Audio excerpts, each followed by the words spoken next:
Hello and welcome to Season 2 of the Coming Down to Earth with Spirit podcast with me, David Hale. Like with Season 1, we will continue talking about all things spiritual in a real and down-to-earth way. So I hope you can join me on my podcast journey so you can learn from my own spiritual journey and experiences with spirit in order to help you on your own spiritual journey and development. So join me now as we get into this episode. Well, hello everybody. I hope you're doing well. As always, thank you very much for tuning in to my podcast and welcome to this episode. And this episode is based on a question or topic that's been suggested to me by one of my beautiful followers, Debbie, who's based in the States. So Debbie, if you're listening to this, thank you very much. And I hope you and everybody else enjoys this episode. And basically the question is it real or am I making it up? And what we're referring to is that communication with the spirit world. And this can apply to those of you who are mediums, who are developing as mediums, or just to those of you who simply live a spiritual life and want or have that connection to your own loved ones in the spirit world. So let's break this down into two parts. So let's firstly talk about developing mediums. So this question that Debbie has asked is really relevant to those budding mediums because we all go through the stage of, no, am I making it up or am I really receiving the information from spirit? Are they really communicating with me? And I know I certainly went through that at the very beginnings of my development because you don't quite understand it. You don't quite understand the mechanics and how it works. So your mind, like anything we don't understand, we do question it and we wonder, is it real? And that can be in all different aspects of life, right? Now, how does it work? I don't get it.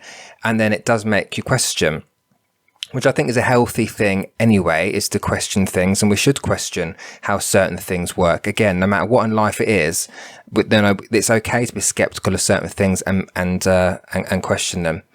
But in this work, it's harder because it's not logically explained. To a logical person, what we do as mediums is not logical. So I understand why people say, oh, you're making it up, it's not real, because it sometimes it is unexplainable. Now, having done this work for, going to my 7th year, I am very familiar with how it works. I understand the mechanics of how it works now, but through early development, and many of those of you that are listening who are still in your development as mediums, you will still question, am I making it up? Is it really real? Can I really communicate? And it can be really frustrating sometimes because if you're like me, I want to understand and know how things work. And when you don't, it can get frustrating. But then that's when also the doubt can set in because you can't explain it. And so you do wonder, if I can't explain it, then is it really happening? Am I really communicating?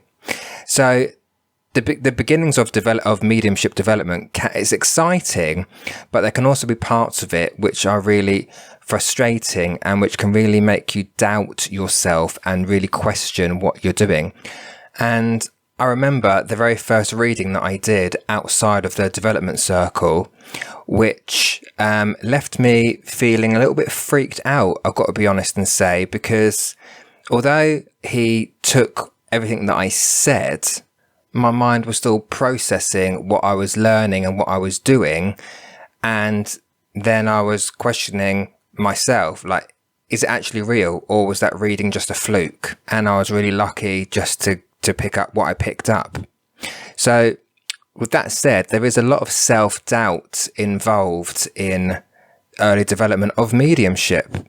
And you know what? Sometimes it takes a while to get rid of that and to build up that confidence in yourself, but also trust. Now, I talk about trust quite a lot. I wrote about it in my book as well. But trust is a small word, but has a big importance. And it's really trusting what you are receiving, perceiving when you are working as a medium or learning, in that development phase of your mediumship. And we have to basically trust in spirit, that we trust what we're receiving from spirit. We trust what's being dropped into the mind. And it's something that you learn with experience. It's what you learn with practice and, continually building upon your knowledge and your connection with the spirit world, that it does become easier. But the trust thing is, for me, it was one of the hardest things. And I kind of found that as I developed further, it wasn't spirit that I wasn't trusting. It was myself that I wasn't trusting. I wasn't trusting that I was picking up the information correctly. I wasn't trusting that what was being given to me was real, because I thought, okay, is that my mind? Is my logical mind pulling that in? So trust for me was something I really had to work on. And still now I get those moments of, okay, do I say that? That's things has just popped into my head, but do I say it?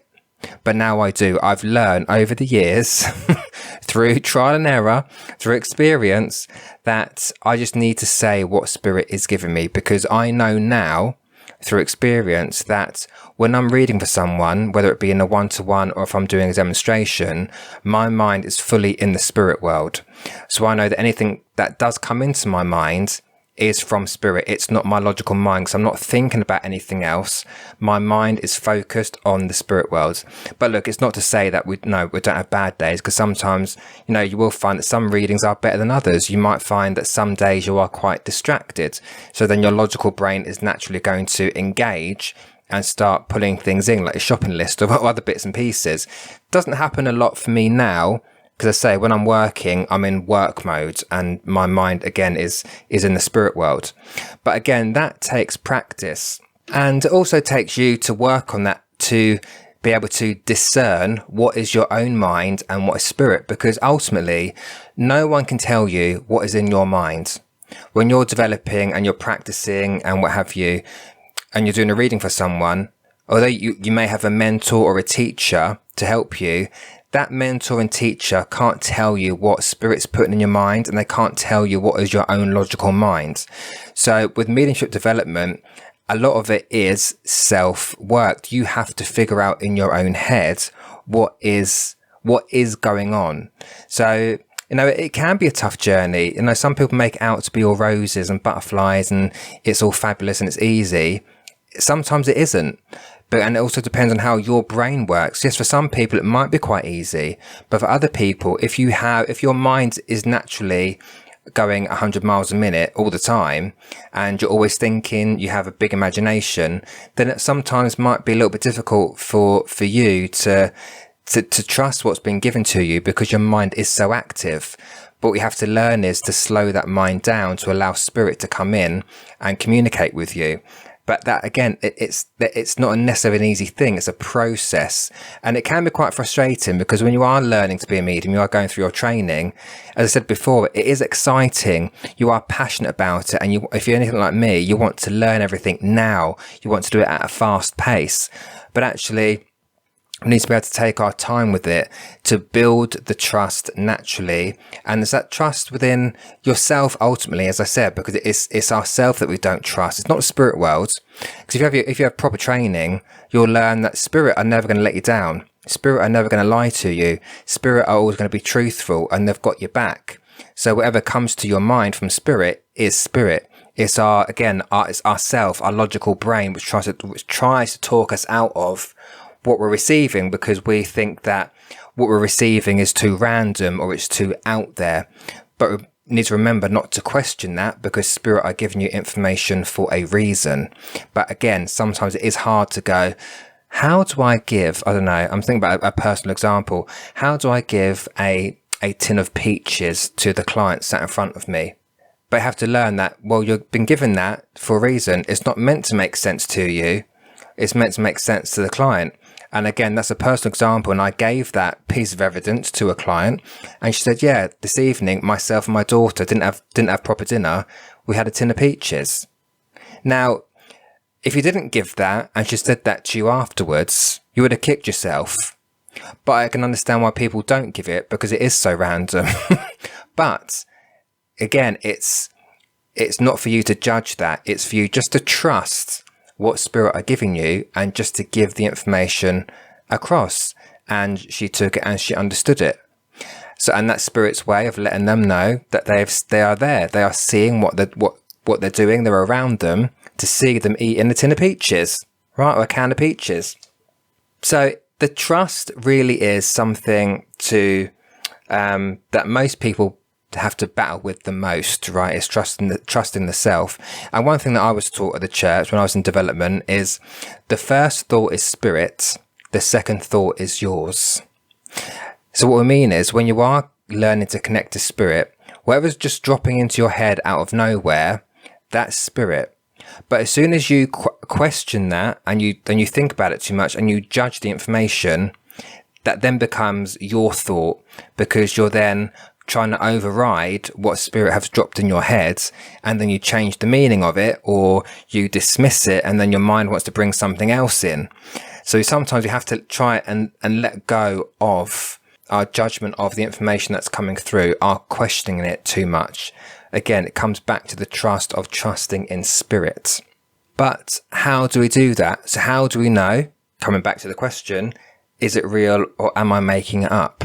Well, you have to look at yourself, and you have to, we don't have to, but my suggestion would be to analyze those readings that you've done, self-assess. Now, you're only going to be able to do that if you note down certain aspects of a reading, because any medium listening to this will know that once you've done a reading, you haven't got a clue what you've said to that person. It leaves your brain, because the information we're given is from spirit. It's not from us. So we are going to forget our readings. So my suggestion would be to journal and or just to note down things that you've said to people that have been correct, because then you'll be able to look back at all these notes and realize what you are getting right, how many times you've got something right, how many times something has been bang on, spot on evidence. And that can give you that confidence boost, because you can look at yourself and go, do you know what? I did a bloody good reading. That was really good. It felt really good. The information was really good. And they're things that I couldn't make up. And that's something I look at as well. So, for example, when I was doing a demonstration on Saturday with Lovely Bill, I came to a lady and I was talking about her nan that I had that was coming through. And I said to her, well, I've got to give you the number 13 because that just dropped in my head. And she said, yes, my nan used to live at number 13. And then as she acknowledged that, in my head, I heard something like Park Street. Now, I don't normally get roads or areas given to me from spirit. It's just not how they work with me. But I think Park Street jumped into my mind. And I said, would you understand a road like Park Street or something? And she went, no, it's Park Road. That's where my nan used to live. And even in that moment, it took me back a little bit, because I had to think to myself, well, there's no way on earth I would know that information. There's no way on earth I would get someone's door number. Out of all the door numbers in the world, how would I pinpoint her door number and the street that she lived on? And you have to look at those kind of things and go, well, there's no way on earth I could make that up. So that has to come from spirit. But as you develop more, you know it's coming from spirit, because you have that connection. You feel that connection with the spirit person. So I knew it was it was her nan, not my nan. It was her nan giving me that information. But still, I was still kind of like, wow, that came through.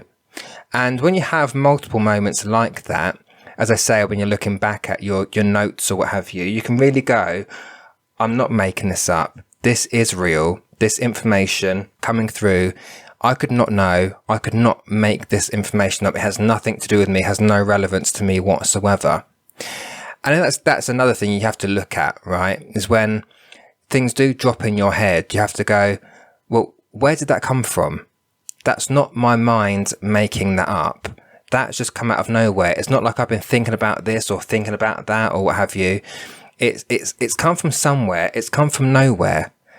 And it's those things which you have to go, okay, that is coming from spirit, because there's no reason why your mind would make those things up. So with mediumship development, just learn to trust. Yes, sometimes we are going to get things wrong, because look, we're human. We do have a logical brain, and sometimes it does get in the way. But over time, you will learn, as I said before, to discern what is your mind and what is coming from spirit. And again, it takes time, which is why I always say a mediumship journey is not a 6-week course. It's going to be a longer journey than that because there is so much to consider, so much to think about, and so much to work on, like trust. So just allow yourself time to develop. So I hope that's helped those of you who are starting your mediumship journey.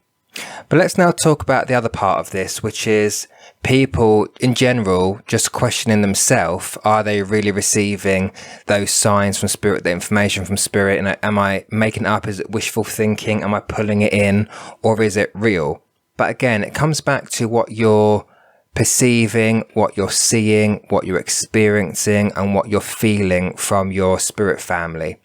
And look, I always say you don't need a medium to connect to your own loved ones in the spirit world. The medium is here just to give them a voice. But ultimately, your spirit people want to connect with you directly, whether that be through showing you a sign, whether it be through you smelling something, whether it be that you hear them in your head, whether it be that you hear these random songs on the radio or in your mind. All these different things are just different ways of spirit communicating with you. But then sometimes when we do see those things or hear those things or feel those things, we try and talk ourselves out of it because we think, no, it can't be. It can't be my dead relative communicating with me. So we either block it or we ignore it. And your spirit family are doing all this work. They're working really hard to show themselves to you, but we're ignoring it or questioning it. Now, look, I can understand why we do that, right? Because we think it's a bit mad, right? How can someone who's not here anymore physically, how can they do those things? But I always say to people, you know what you experience. You know what you feel. No one can tell you what you are seeing with your own eyeballs, what you're smelling with your own nostrils, and what you're hearing with your own ears, or what thoughts are going on in your head. Because I have heard stories from people who tell me, no, that whenever they experience something, their partner will tell them, oh, you're just going mad. Oh, that's a load of old shit. How can they do that? No, you're tired. No, you're making it up. Who has the right to tell you what you're feeling, hearing, and seeing with your own being? Absolutely nobody. Only you truly know what you experience from spirit, what you feel from spirit. So if you are randomly getting a scent of pipe smoke or cigarette smoke and you don't know one in your house smokes, you have to question, where is that coming from? Who do you know in the spirit world that smoked that pipe? Because that pipe has a very distinctive smell of tobacco. It's not just cigarette tobacco. This is proper raw tobacco you're smelling. You have to question, how my nose is not going to magically make up that smell. Why would it? So then you have to go, okay, if it's not my own nostrils, where's it coming from? Oh, my granddad in spirit smoked a pipe. And accept that is your granddad's way of letting you know that he is there. You might suddenly get a random song that plays in your head and it's driving you to distraction. You think, why am I hearing this damn song going round and round and round in my head? Until you remember, oh, that was played at my nan's funeral, or that song was my nan's favourite song. Because again, there's no reason why you would randomly hear that song. It's not like you've just heard it on the radio or you've heard it on a TV advert. It's just dropped into your head out of nowhere. So you have to then acknowledge and accept that that song has come from spirit. There's no logical reason why you'd be hearing that song in your head. I'll give you another example, just to give you something else to think about when we talk about signs.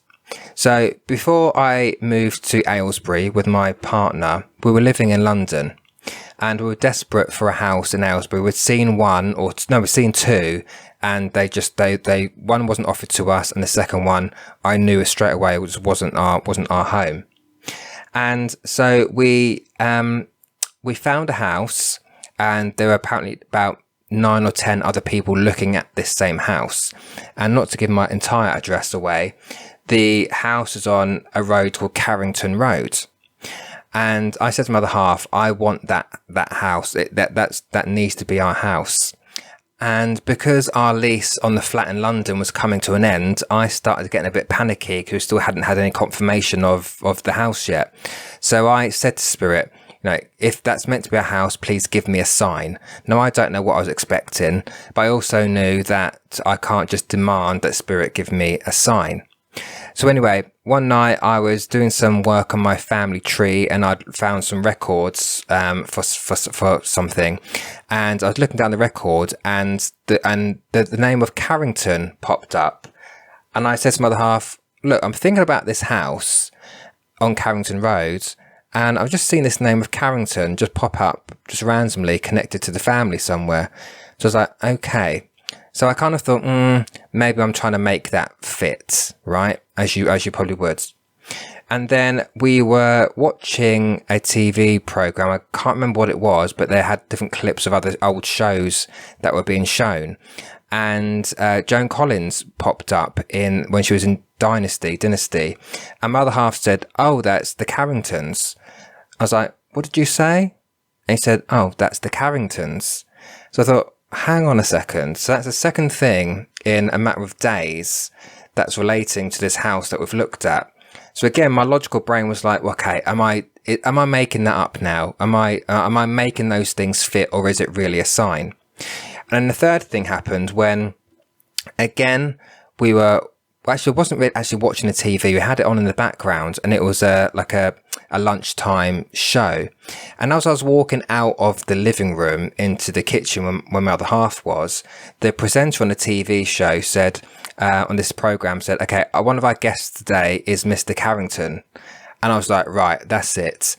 I cannot be possibly making this up, right? In a matter of a few days, I've heard the name Carrington 3 times, which I've never heard before. And so I think, okay, do I accept that we've got this house or not? I hasten to add, a few days later, it was confirmed that we had got the house on Carrington Road.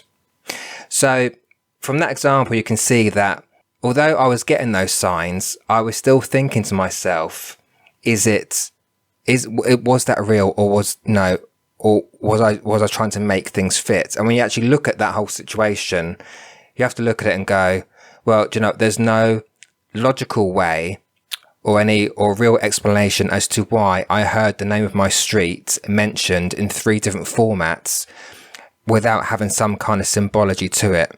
And I now know that it was Spirit's way of reassuring me that we did have a new home to go to, and that was the one that we had looked at, and I'd said, that's the one I want. So again, for me, it was a lesson in trust. It was trusting those signs, that communication from Spirit that was coming through, and not trying to question it too much. But it happens. There are still things that I will question, and I'll go, okay, is that really a sign? Is that really what's being said to me? So I think it's forever a process. I do feel like you could be doing this work for 10, 20 years, and there are still times where you do question certain things. You know what I mean? So I think it's still something that some of us do continually work on, but ultimately you do have to get to a place where you go, well, do you know what? I know Spirit's there. I'm trusting what they're giving me. I'm trusting they're communicating with me, and just let it be. And let any other thoughts and opinions from family or friends who don't agree with you, just let them roll off your back, right? If they don't want to believe, then they don't have to believe. We're not here to convince or convert anybody, all right? You just have to trust in what you're receiving, what you're perceiving, and enjoy that communication that you will have with your spirit family, your friends. But I think that's it. I think I've said what I wanted to say with this particular episode. Thank you once again to the lovely Debbie for suggesting this. I hope it does help people, or at least helps you to think about things in a different way, or just it helps you to kind of feel more confident in what you think you are receiving. But that's it. As always, thank you very much for listening to this podcast and this episode in particular. Look after yourselves, and I'll speak to you all soon. Well, there you have it. That's the end of this episode. I hope you enjoyed what you heard and you found it interesting. There are plenty more episodes to come, so stay tuned. and I'll speak to you all soon.